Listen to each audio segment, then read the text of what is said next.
Thank you very much for being here. I'm Tim Miner with Charlotte is Creative.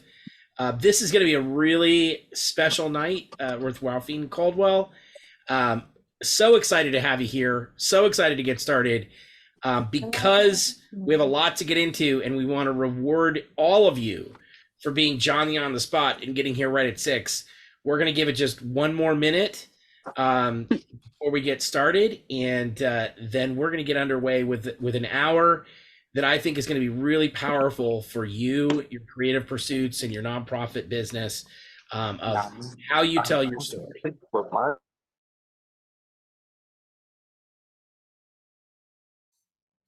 One thing I do want to note, and I think Sethu is going to remind you, is we're working very hard to make sure that Ralphine has time at the end of this hour to answer questions.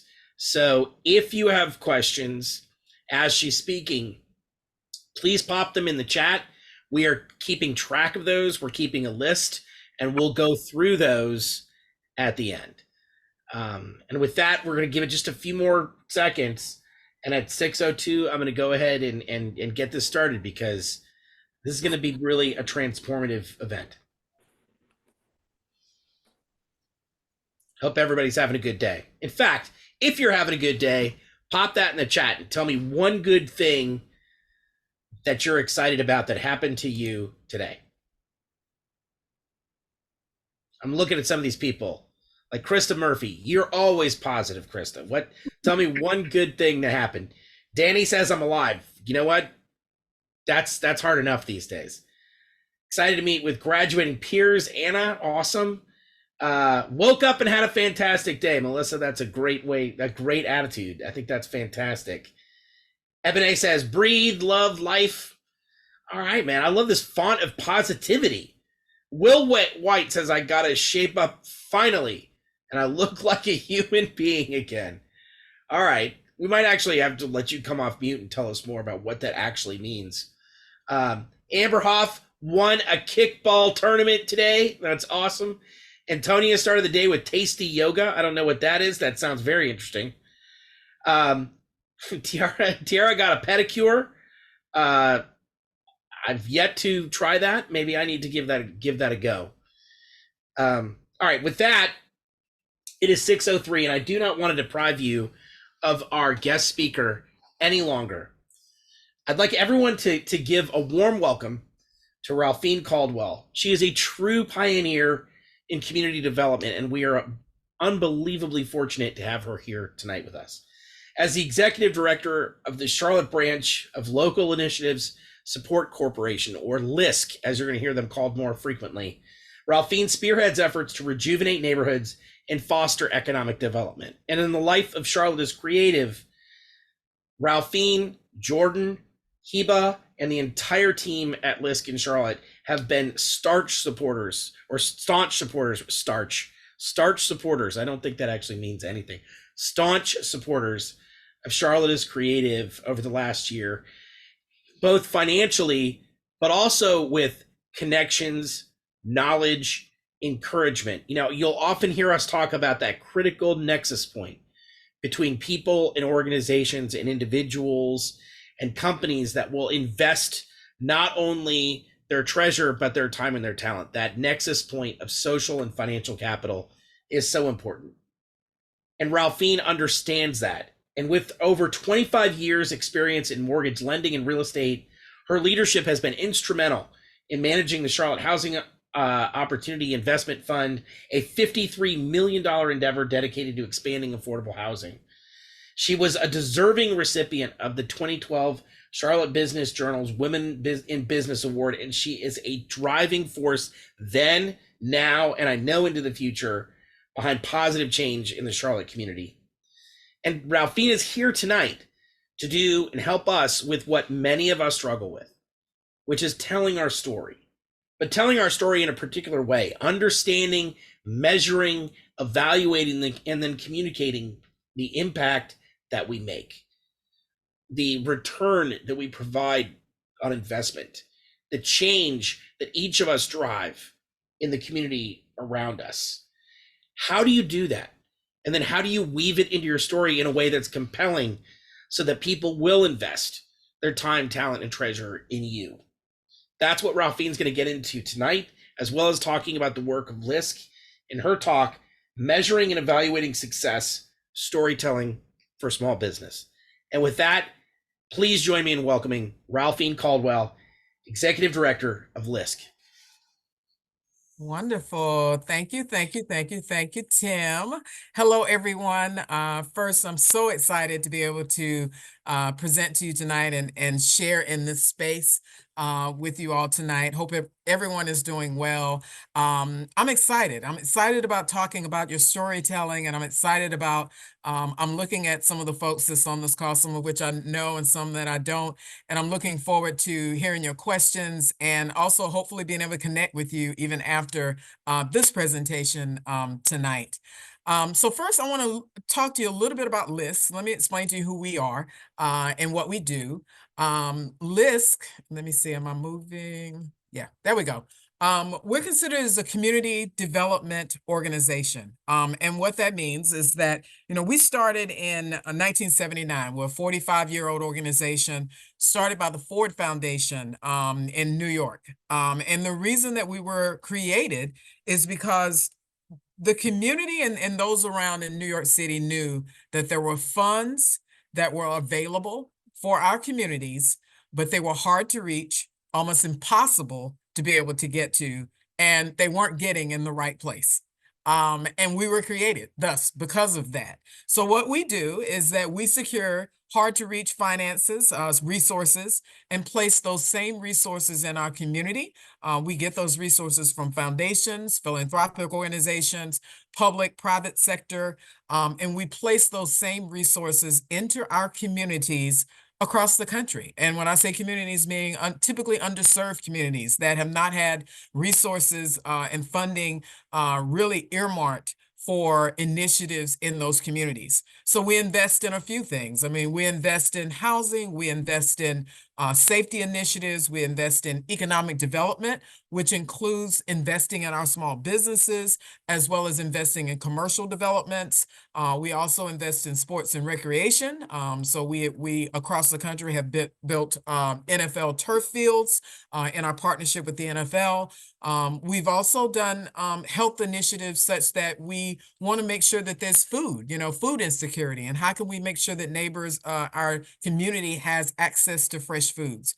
So we do all of this in partnership with our community organizations. So all of our work is with community organizations so that we can help those entities thrive and then help our communities thrive. Since we opened 45 years ago, we've invested a little over 29 billion into our communities. We have 38 offices across the country, a very large rural footprint. And LISC as a national organization can be described as being an investor. We provide capital to businesses as well as to projects to be able to help them bring them to light. But we also are a connector. One of the things we want to make sure of is like, how can we connect this organization to this organization or this organization to this funder to be able to expand and help them to grow and really look at their impact, create a huge impact on our community. But we also are an innovator. We will take we have created some different programs that we have not only in Charlotte, but across the country that are considered as innovative and innovative thinking, because we can't think the same way. If we're going to, you think the same way, you're going to get the same result, as they say. We have to think outside the box so that we really can be able to assist our communities in a greater way. LISC Charlotte, I am proud to be the first executive director for LISC Charlotte. We opened our doors in March of 2019. The picture here is with my team, my incredible team. Jordan Braswell is also on this call with me tonight. We opened our doors 5 years ago, and when we opened our doors, one of the things that we knew we wanted to do, one, we came to Charlotte specifically because of affordable housing, but we also came to Charlotte because we knew that we wanted to work comprehensively in Charlotte. And when you talk about comprehensive community development, what that means is that you don't just work on one item or one thing in a community. Like, let's say you just go in and just work on health. You want to work be more inclusive of all the things that make up a great community. So that may mean health.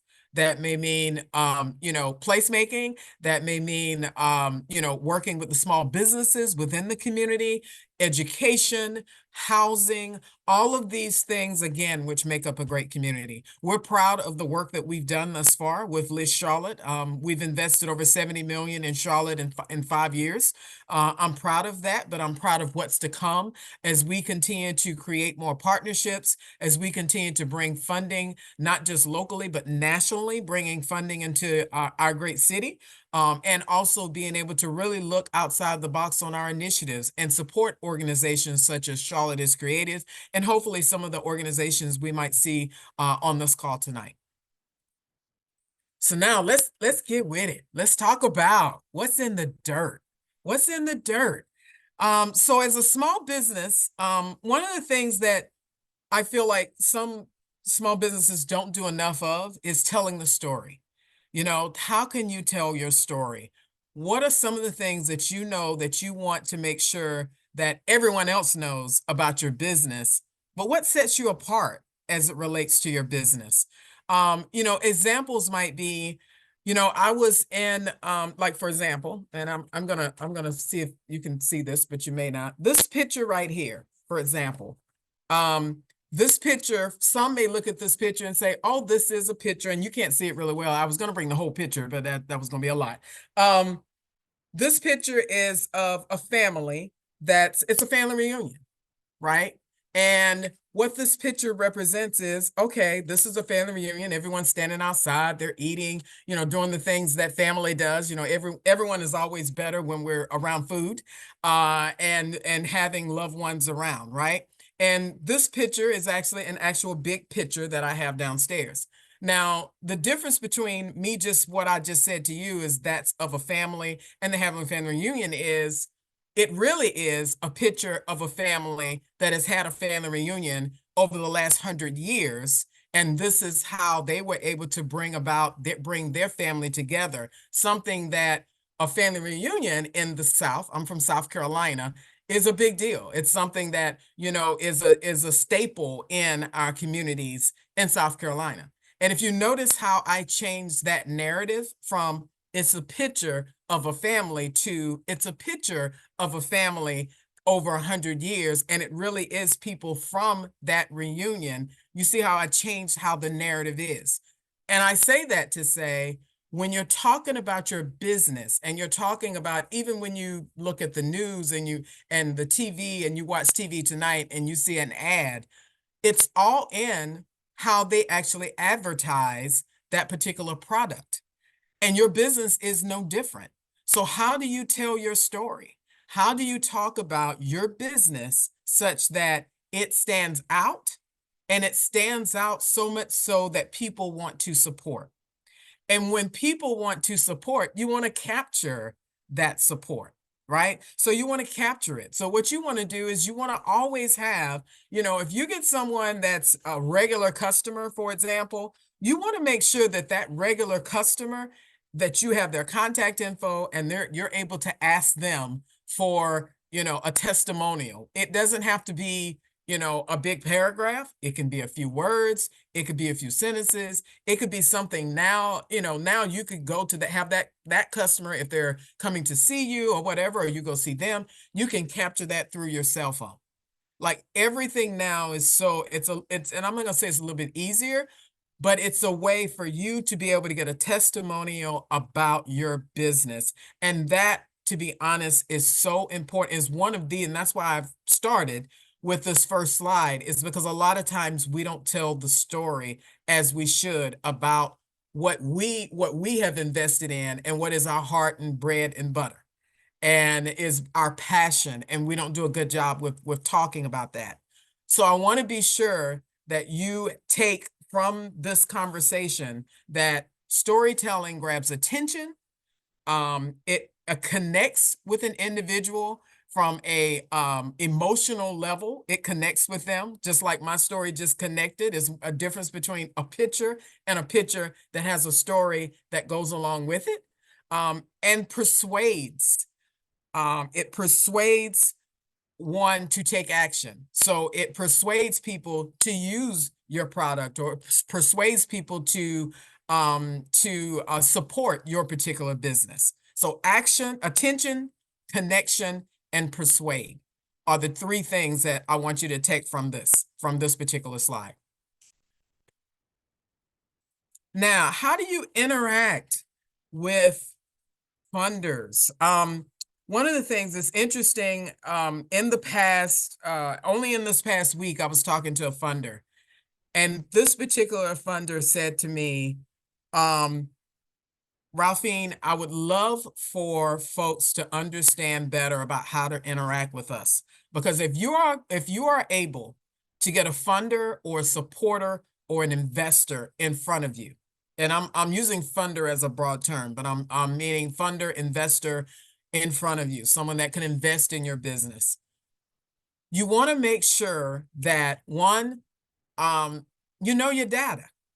That's the first thing. Talk your facts. Like, you should know your numbers. You should know exactly what you've done, what you've accomplished. Go back to that storytelling that we talked about, that it's important for you to have storytelling and for you to be able to really share insight on how did you get started? What's your story? What is your brand? Because your storytelling also falls back into your brand. So when you talk about that, you're able to talk with a funder or an investor to say, hey, these are my numbers. This is where I am. This is what I've done. This is how I feel like your investment can make an impact in my business. That's what you have to determine. And you have to ask yourself these questions and be ready for that conversation with that funder or with that investor, because honestly, you really only get one shot. And I know people say, oh, you get in front, you really only get one shot. Because if you've managed to get someone who's going to invest in you and you get 30 minutes, you've got really about that first 10 minutes to reel them in. And then the last 20 minutes are with, you're reeling them in on the first 10, talking about your business. And I'm going to talk to you a little bit about some things that I want, that you should cover in a minute. But you've got that last like 10 minutes for Q&A, and then those last 2 minutes for an ask. And I'll go through all of this with you here in a second. So you want to start thinking about your numbers and what you've accomplished. Toot your horn. Don't be afraid to talk about, what, hey, I did this. I was, I was able to secure X amount, or I was able to do this. I know this is creatives, that are a lot of creatives on this call, and I think, and then some. So what have you done? Be sure to toot your own horn. It's okay to do that. It's okay to do that. My term that, again, being South Carolina born and raised, my daddy used to say to me, a closed mouth will never get fed. And that was a very common, a common theme in the house that I grew up in, because my father would always say, even as an adult, a closed mouth will never get fed. So what I mean by that is, ask for what you want. Don't be afraid to ask for what you want or need. And I can't tell you how many times, and the funder that I was saying that I talked to last week specifically said to me, we went through all of that and they never made an ask. And it was a lot of money on the table. So what I will say to you is, be sure you end a conversation with, okay, thank you for giving me the time today. I kind of want to reiterate, here's what my ask is. I would like, $250,000. I like to ask big numbers, by the way. Don't be afraid to do that, to be able to do this project. Here's when the project will start. Here's where I anticipate the project will end, and I will be able to achieve this with your monies. If you haven't covered that during the first 30 minutes of a conversation, you need to end it with that, because there are so many times that folks get in front of funders and investors, and they don't leave the conversation with a specific ask. And that's really important as you all are moving forward with your businesses.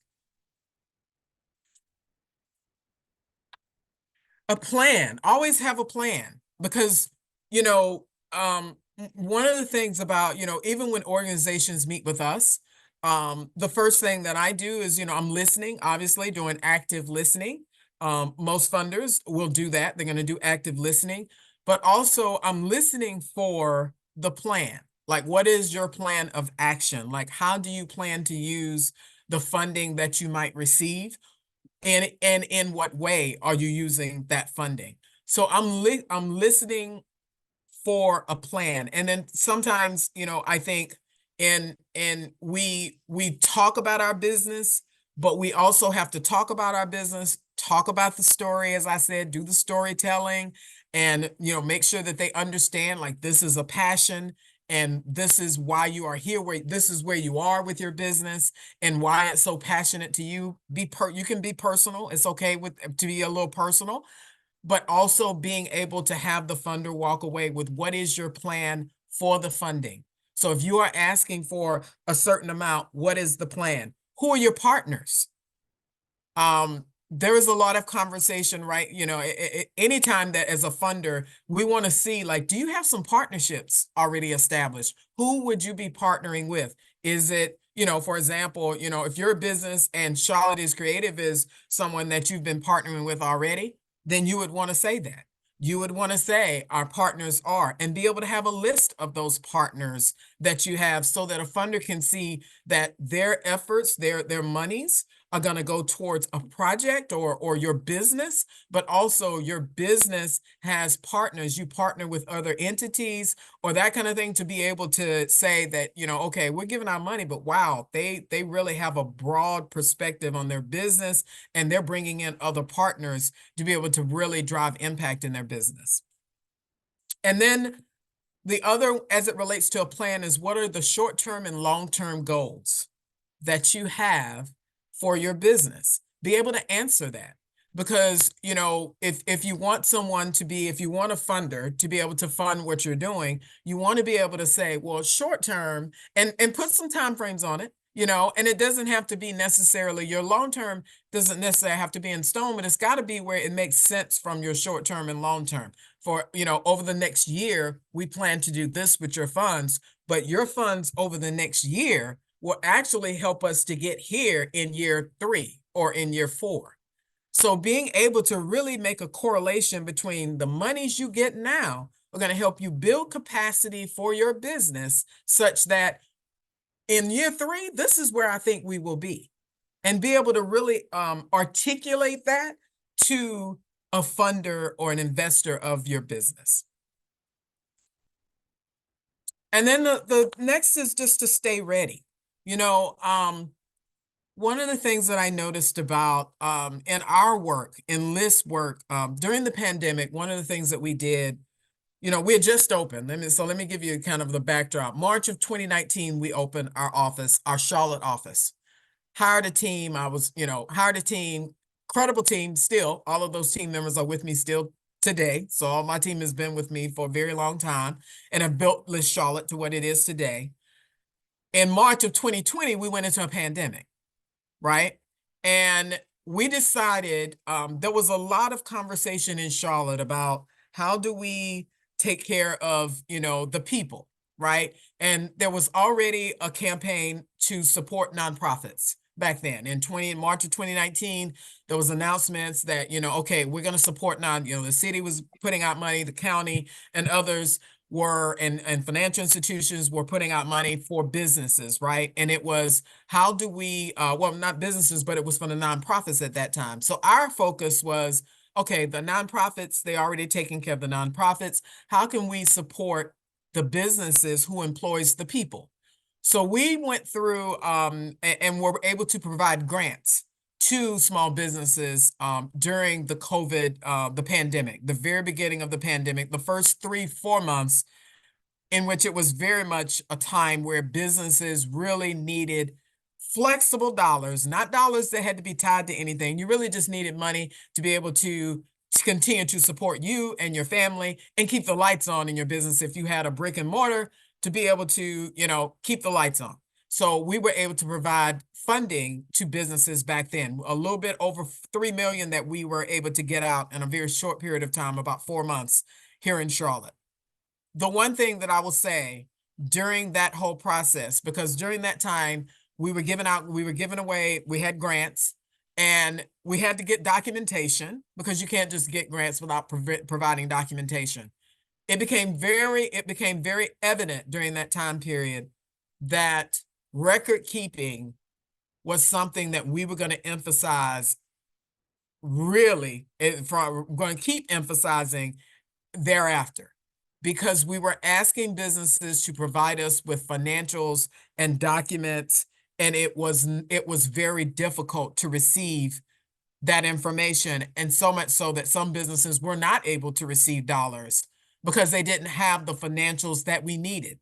Now, if you can imagine my team, who is very passionate about this work, they want to help everybody. So it was hurtful to us that we had to say to a business, we can't give you this funding because you haven't provided this documentation. And I'm not talking about a big plan. I'm talking about at that point, it was a profit and loss statement. It was a profit and loss for the year to date.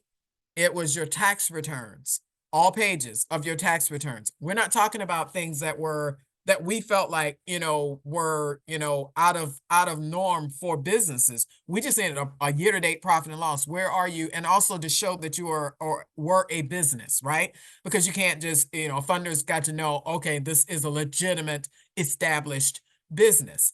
And we weren't able to get that. So I say this to say that, stay ready. You never know the opportunity, when an opportunity is going to come, how that opportunity is going to present itself. I hope and pray we don't go back into a pandemic ever in this lifetime. We never thought that would happen in 2019, but it did. But even then, you have to always, even now, you got to always stay ready. So even if you have to get someone from a financial consultant or anyone like that to help you with gathering all of your financial data, do that, because in the end, it's going to pay off, because then you'll have all of your paperwork ready.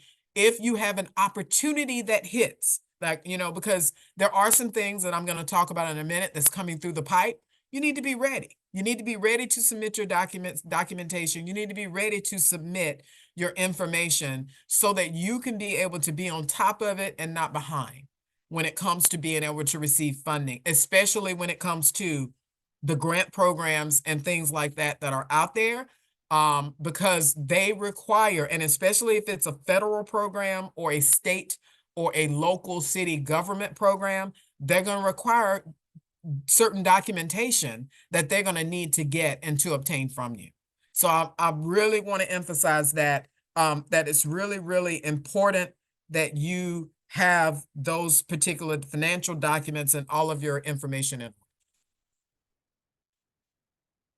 So tracking success, looking at, and I said it a little bit earlier, looking at your numbers and looking at, and whether or not it be numbers or whether or not it be the impact that your business is making on the community or is making on another entity, or whatever your impact measures are. I know we have different businesses represented on this call.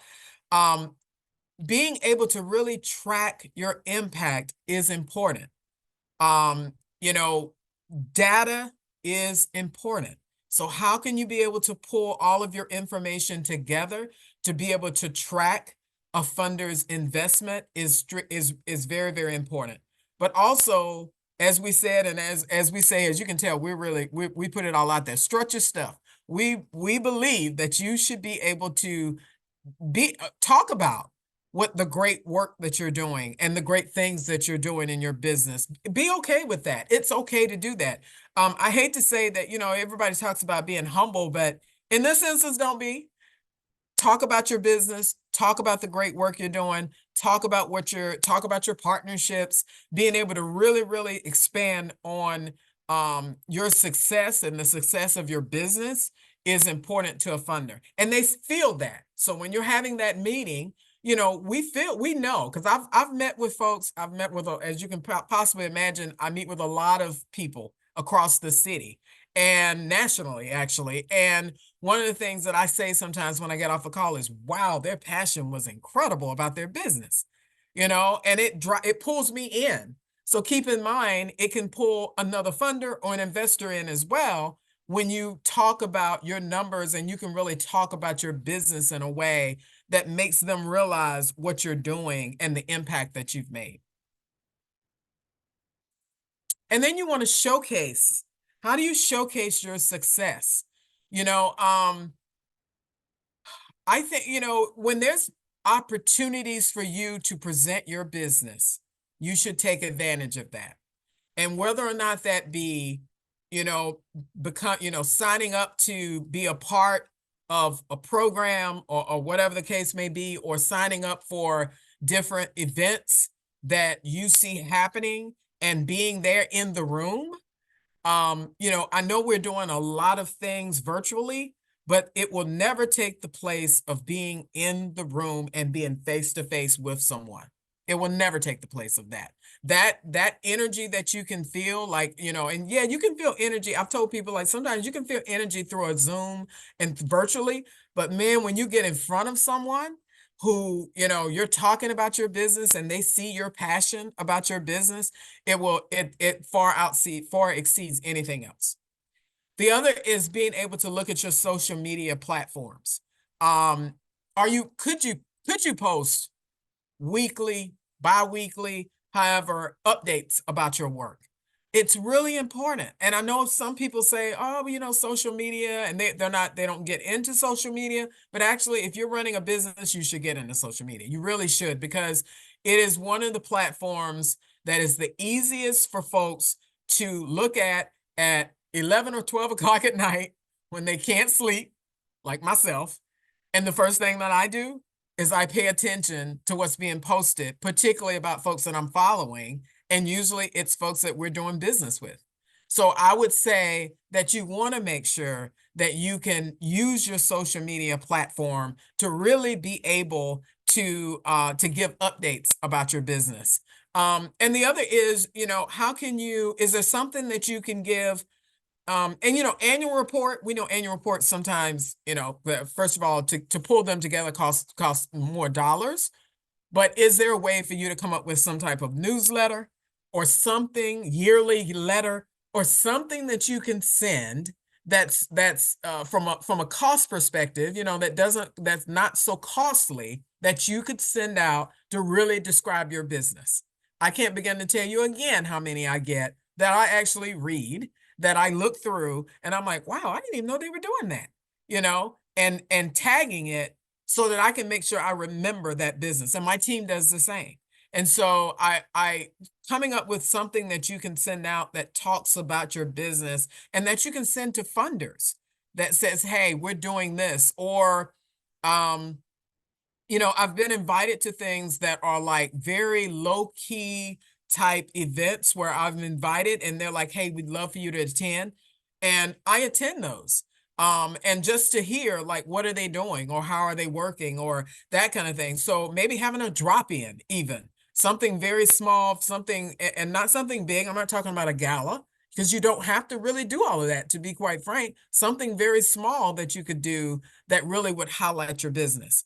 And then just staying current. If you do have a website, is it updated? And is there a way for you to track, again, being able to put your progress and your success on your website? So if I came to it, or if I say to someone, you should go to their website, they got a lot of stuff on their website, which I've said before, to a funder, because that's what happens. Is like, we share information, and we want to be able to uplift you and your business.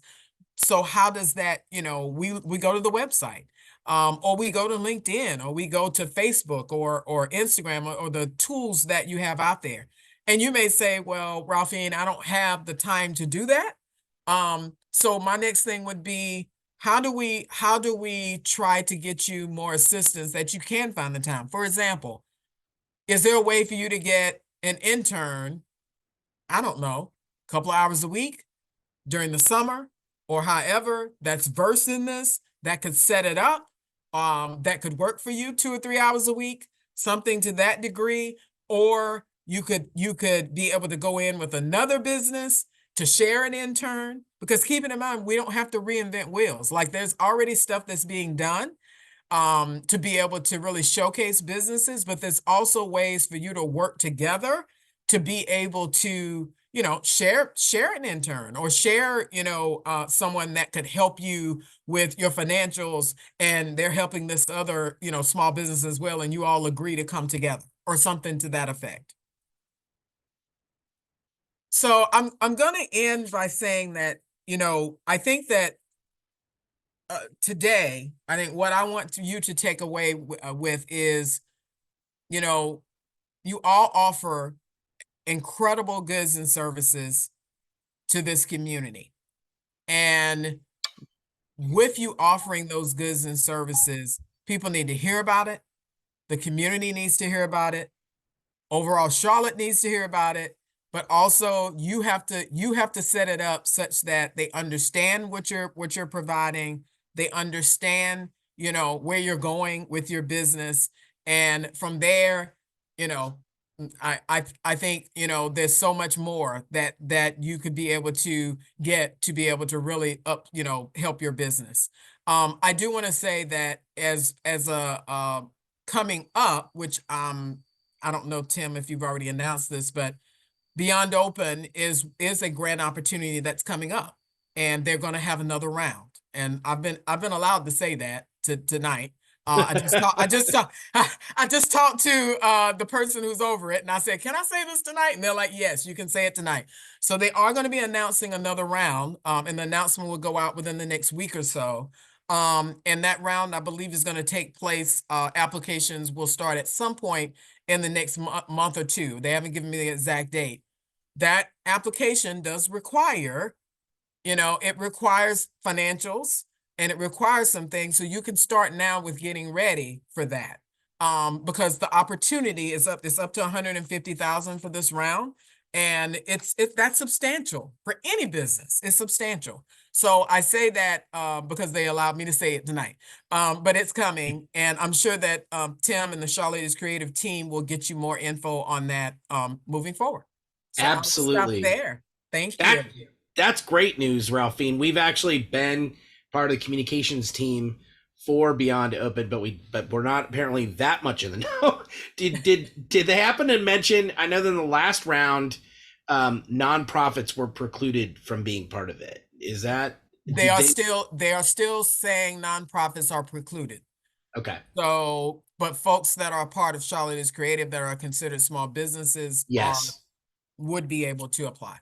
Absolutely. Well, maybe we Yeah, can get into that a little bit more because that is a one of the man. I hope it continues past its 3-year cycle because it has right. transformed businesses across Charlotte. Absolutely. Absolutely. Absolutely. So more to come on that, but I wanted to put that out there so that you understand why I keep harping on having your financials ready, having things ready, because it's going to be really important as you and the thing is with some of these programs, they openly say like and I've been told like Ralphie, we would have funded them, but we didn't get this document, and we never got this doc, and it hurts us, believe it or not. It hurts us because we want to try to get money out to everybody. So I want to make sure that the folks on this call know, let's start gathering your documents and things like that so that you will be ready when the application opens, and filling out the application and using the support that they're providing, because they're going to be providing some support. Make use of it, use it, because they're going to have, telephone numbers that you can call and things like that. So make use of the support as well. Well, I would say too, like in the first round, the Tracy Russ did a video with us Mhm. on tips on what you need to do to create a persuasive application for Right. open and Beyond Open. So I will actually, when we do our follow up for everybody that reserved a place on the Zoom, we will send a link to that. That's a good place to start, but then we'll keep It you is. well up to date Mhm. on that. I want to jump into this because we've got some great questions.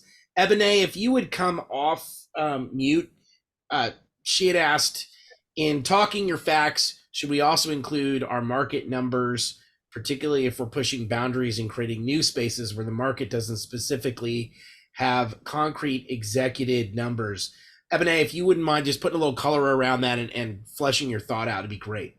Absolutely. Thank you again, Ralphine, for such a great session this evening. And thank you, Tim, Good for putting this seeing you. together.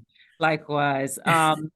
So like in a lot of the work we're doing, we really are reimagining how things look and how they've been Hmm. systemically done. And so many people can rattle off their numbers about the market and what the market's doing in those numbers, but Hmm. it's uncharted territory in some of the work we do. So how do I really talk the facts and talk our stuff without having that concrete body of numbers to compare it to, so to speak. So what you would do, and let me, uh, uh, which business are you? I mean, first of all, I know you. So which business are we talking about? The for-profit harvesting humanity. Oh, got it. Okay. Okay. So for in that instance, when you're talking about, like you said, there's not anything for you to compare it to. What you should do is talk about who you plan to serve. Is important to a funder. It's important for me for the work that we do. My team, when they start working with you, the first thing that they're going to ask is, well, who do you plan to serve? You should be able to know that as a business owner, right? Who you plan to serve. But also, are you going to be providing something that is not already provided for the community? So in your instance, you are. Because you know what I'm saying? Like everything that you're doing, I know what you're doing. So everything you're doing, you're providing something that's not already provided. So you're going to be filling a gap. We love to hear that gaps are being filled. So basically what you would do is to talk to say a little bit more about that. We are filling this need in the community in which we're serving. These are the people that we will be serving, and these are the people that have been underserved in this community, and we're going to solve that. Making sure that what you say solves an issue, if that makes sense. And Mhm. you know how to Perfect find me. sense. So you know how to find me, so we can talk more into this as well later. Okay. Yeah, that hits perfect. Exactly what I need to hear. Thank you. Okay. Awesome. Thanks, Ralphine. Uh-huh. Bridget Sullivan, if you wouldn't mind coming off mute. Her question is regarding financials. What's the revenue threshold requirement your organization and other investors you're connected to require? And I know that's variable. So Heather, Bridget, rather, if you want to chat about that, it'd be great. Thank you, Tim, and thank you, Ralphine, for this. I'm feeling more empowered by the things that you made reference to, especially tooting your own horn, because I just got finished Absolutely. submitting a grant, and I was like, okay, I did this. But oftentimes when it comes to grants, there is a threshold, like your company revenues have to be $150,000 or above. What Hmm. are some of the thresholds that your investor partners, your organization look at and say, this is the cutoff? You need to make this amount of revenue in order to get XYZ. Yeah. So it varies. So it depends on, like, we raise dollars to be able to get those dollars out with small businesses and the community at large, right? And so it depends on the dollars that we raise and the restrictions placed on those dollars. Some of them say we want to fund a business that is, a $500,000 in revenue. We've had some programs that wanted larger, like they wanted, well, we want them to have at least $1 million in revenue. So I'm gonna be honest, it depends on really it varies. When it comes to lending, like we are considered as what's called a community CDFI, Community Development Financial Institution. What that means is a special certification that we have, a federal certification that says that we can provide loans to small businesses, but a majority of our loans must be within areas that are considered as underserved. And what underserved means, or people who are underserved, right? And so what that means is that businesses who could not just go into, any of the banks, I'm not gonna call any banks out, and get a loan, but they come to us, right? And we are able to get them flexible dollars and flexible financing that they can be able to carry forth in their business, right? And in that case, for us, when it comes to lending, we typically don't go anything below 150,000 when it relates to lending, right?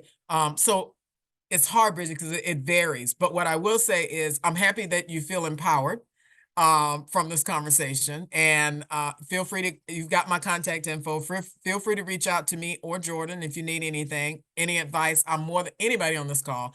The reason my schedule stays so crazy is because I'll try to help everybody because that's just who I am, right? And I'm willing to talk to anyone about, if you want a couple minutes of my time, please feel free to do that.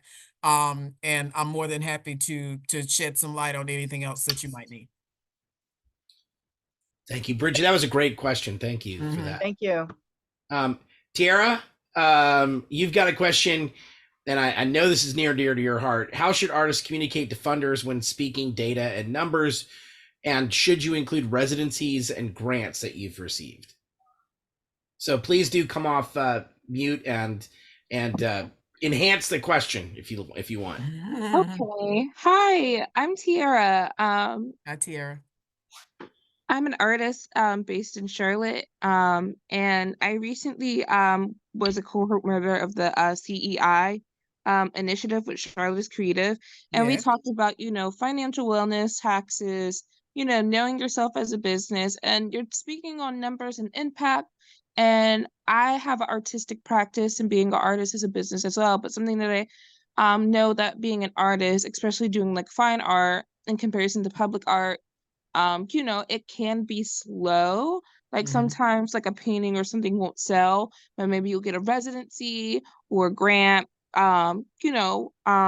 through like an organization. And I just want to know, like, what would you suggest if I'm looking for a funder to fund a project of mine? Mhm. Like, what would I present to them? Would I present awards that I got, like grants through like other project proposals? Should I include that, oh, like I received a residency through here? Mhm. I'm just curious because it's different Mhm. from like, a commercial aspect. So what you would do, first of all, thanks for that question, Tara. So what you would do is exactly kind of what you just said. If you need to showcase your work, and you need to showcase the fact of the residency and the other grants that you've received, because what it says to another funder is, oh wait, they've invested in them. Okay, so let's talk a little bit. You see what I'm saying? So they're going to look at, because funders, here's the I thing completely about, understand. I'm sorry. I completely understand. Yeah, they talk. So they, funders like all of them meet with each other all the time. And if you could get one, just one, to say, hey, we're going to fund you, and you can be able to play off of that one, call that one funder and say, hey, is it possible that you could do a recommendation to this funder so that I can be able to, so you know what I mean? Like, again, testimonial. In your case, Tiara, testimonial is not necessarily, it's more, your testimony is more the funders that you've been working with that help with your residency and all of that. That's who your testimonial would be. And then honestly, for you, having something tangible where you've got like, one of your pieces or whatever, something that they can see, because you can meet with a funder and talk with them and all of that, but they need to see like your work, right? And so I don't know what you have that would be able to show that, but showing that and then showing what you've been able to achieve thus far. Your achievements is what's going to drive another funder to be able to fund your work. Does that make Okay, sense? yes, that makes sense. Thank you so much. All right, now our good friend Christopher Singleton. If you'd come off mute, you've got one that, thinking beyond the Queen City. What are some efforts to undertake, Ralphine, to find opportunities that may not be local? To find opportunities that may not be local. I would say, there are a few organizations that are, if there were any affiliates of any of the creative organizations that are here in Charlotte, getting involved with them so that you can be able to do things more on a national level. one of the things that I always talk about with businesses is, you know, we try to connect people. One of the things that we try to do is connect organizations with other organizations across the country. And you almost can do the same when it comes to businesses. And we've done that with businesses where we, like a business said, hey, we want to do this. And we're like, okay, we know someone in Philadelphia that does that. So why don't we connect y'all? So we'll do a meeting, we'll do a we call it peer-to-peer. And the same goes for what you're referring to, Chris, is because you want to get with organizations that are more have affiliate organizations in other cities so that you can learn about other cities what's happening in other cities nationally. Sounds good. Thank you very much. And Mhm. I'm also from South Carolina. I'm from Kingstree. Ah, look at there. Yeah. Another South Carolinian. I love it. We can say we know Chris very well. He is one of the hardest working creatives in Charlotte. This guy. Wonderful, wonderful. I love it. I love it. All right, next question. Heather Ramos, if you would come off mute. Heather asks, Ralphine, can you be more specific about, and this is probably a generalization, but the financials required and how far back you should make sure you have your financials? Okay. Thank you for that question. Was it Heather? Yes. Most when it comes to funders and investors and the grant programs that we're talking about, they want some of them go back as long as 3 years with financials. Others may say 2 years. So at a minimum, and depending on when your business started for obvious reasons, right? So, you know, if you just started your business, that's one thing. At a minimum, you need to make sure that you got 3 years ready to go. If you're applying for a loan as a small business, you definitely got to have 3 years ready to go. Okay. Sometimes an underwriter, from a loan perspective, an underwriter will ask for more if they don't see, like, you know, if there's some things that they don't see, like we don't see how this, you know, how the business has fared, you know, effectively. Because the thing about COVID is that everybody's business was like this. So it was Right. hard, but now, you know, and everybody's rebuilding, right? Right. So just make sure that you've got at least for the last 3 years. And the biggest thing that we had a hard time with was profit and loss for the for current year. So like right now, for example, you should know from January to March, somebody should be working on your profit and loss to know where you're at already for this year. Like you should have an idea of where you're at this year in comparison to last year, because that's what's going to be requested and required, right? Okay. The other is like for the Beyond Open, they have a list of things that they require. Hopefully, Tim or some of the team can use that same, because they're going to use that same list probably. So we can start getting that out. But they require the financials, the profit and loss, proof that you were a business, which is, you know, you all should have that, right? Registered business in the state of North Carolina, and all of that. So that should be things that you should be able to put your hands on pretty quickly for any opportunity that's gonna come up. Okay, and then you mentioned tax returns. So other than the P&L and tax returns, that would be, and then proof of being a registered business. Those would be the 3 items. Yes, though, and there might be some others. I believe there are some others on that for the Beyond Open. I believe they're asking for a little bit other stuff. And the other thing that I believe Beyond Open, I know there was one grant program I think that just stopped, but I know that some grant programs asked you for a narrative. Like, why are you using the money? So being able to, again, you know what I'm saying, Heather? So it all goes back to being able to tell your story so that they know. And so being able to kind of have in your mind, like, what does that look like? Because some people, they didn't write the narrative. So they didn't have idea what they just said, oh, I want 150,000. Well, what are you going to use it for? You know, so writing a good narrative is also really imperative to getting some of these dollars as well. Great. Thank you so much. Thank you. All right, the next question, and we've got about 5 more minutes, but I think we can make this work. Okay. Antonia, if you would come off. Ralphine, Antonia asks, how do you determine which grants or funding opportunities to put your time and resources into applying for? Oh. Yes, I work at a small business incubator and we need so many things, and it's just hard to tell, like, because we have so few, employees and we're doing everything. How do you know when is it worth putting all my time and energy and resources into applying for things versus what opportunities should I just kind of keep moving on? Okay. So I would say the first thing is looking at the opportunity and seeing, one, does the dollar amount of the opportunity match the effort that it's going to take for you to submit for the opportunity? So I even do this myself with my team. So if, for example, if a grant for me is, let's say it's $10,000, hypothetically speaking, 10,000, or we're even taking it lower. Let's say it's 5,000.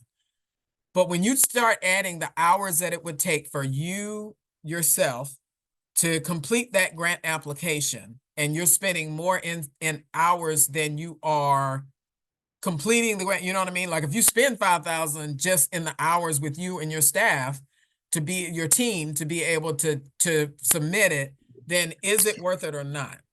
You see what I'm saying?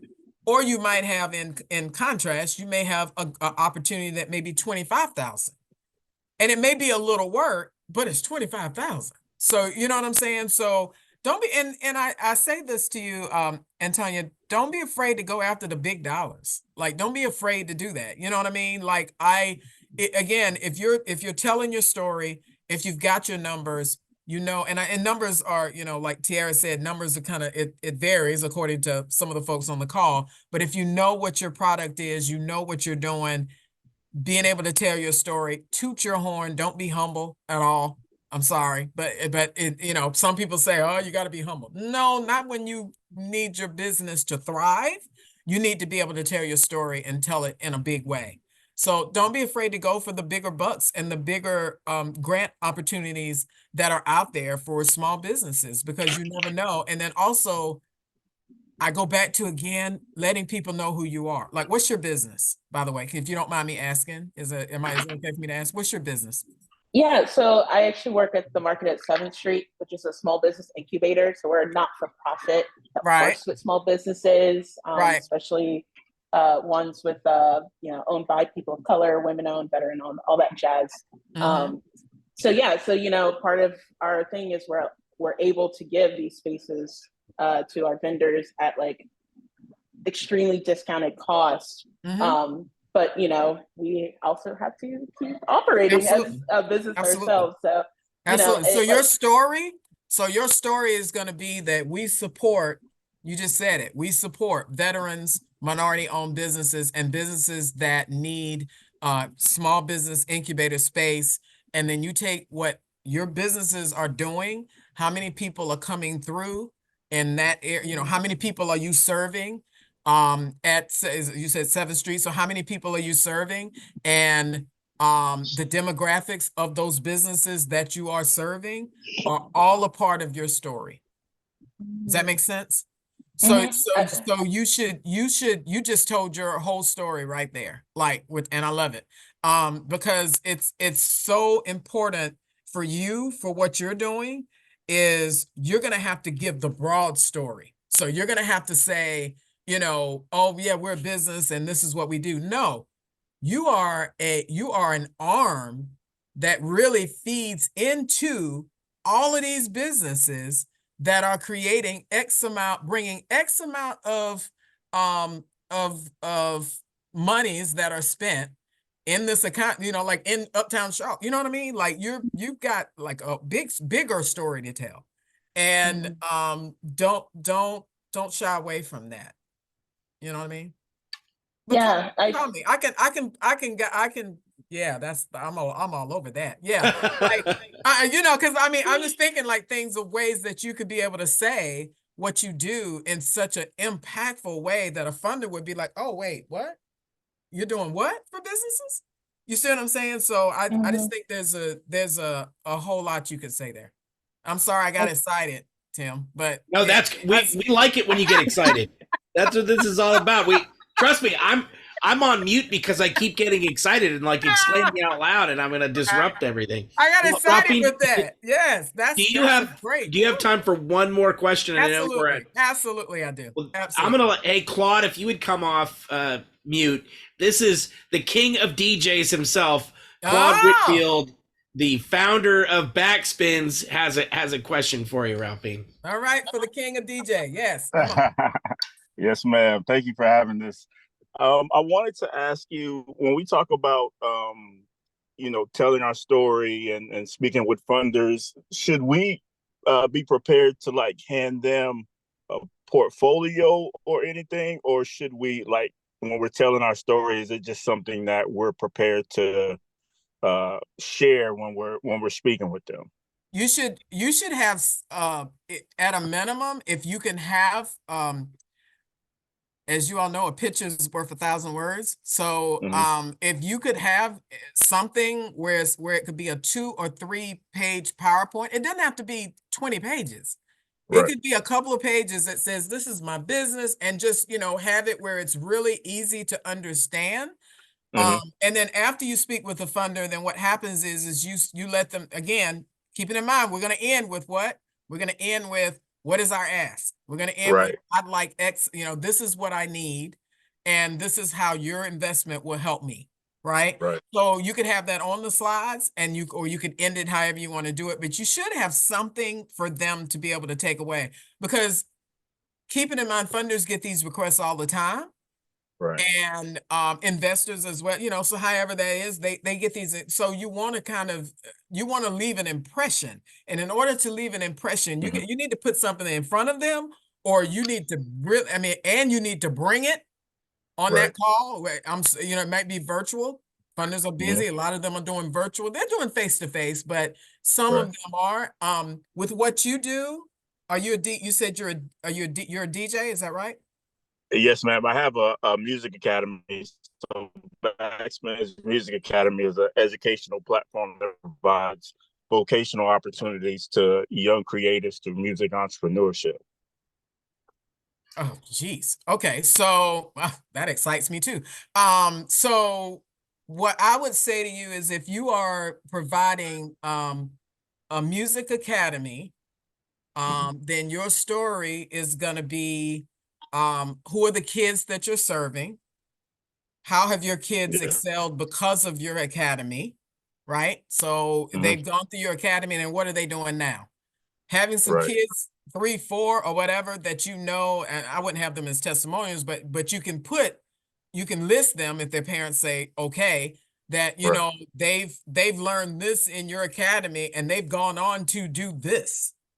Like, you know what I'm saying? Like, they've gone on. So you also have a great story to tell as well. And a funder would be, I know funders that would be all over that, actually. So you would, especially when it comes to music and what music can do to the trajectory of youth in general. And what it can do. So I think if you make sure when you're sitting in front of them, you have something for them to see. Ralphine, at the least, Claude can show you a picture of one of his students that has over 40 million downloads of one of his performances. There it is. Yeah. And look, and then when you talk to a funder, play see if you could play that song or whatever or something. Right. Start out like, I want you to hear this. And then, I'm dramatic. So, for me, I know how to add some drama to stuff. So, you start playing the song, and then, and then you talk like, hey, then you tell them why. Yes, ma'am. Get them over the head, Claude, with that. They wouldn't know what to do. Yes, ma'am. I got you. That's awesome. Well, I'm really, Ralphine, I just can't thank you enough for your time. I'll tell you what, I'm going to end with a big ask. I hope we can do this again with you in the fall. Absolutely. This was a powerful hour. I love how involved everybody was. We're going to, I've already put in the chat, guys, links to Beyond Open CLT. We'll be getting you more info on that. And we have, just for everyone that's on the call, we have a new website that I'm going to send you a link to next week, where we are aggregating open calls for art, open grants, venues you can rent, and you can also find other creatives to link up with there. So we're going to send that to you. This was great. Everybody, please in the chat, give Ralphine some love, and please look up LISC. Please take advantage of of all the resources that they provide. And thank you very much for coming to this really incredible creative convo. Thank you, Ralphine. Thank you. Thank you, everyone. Nice meeting everyone.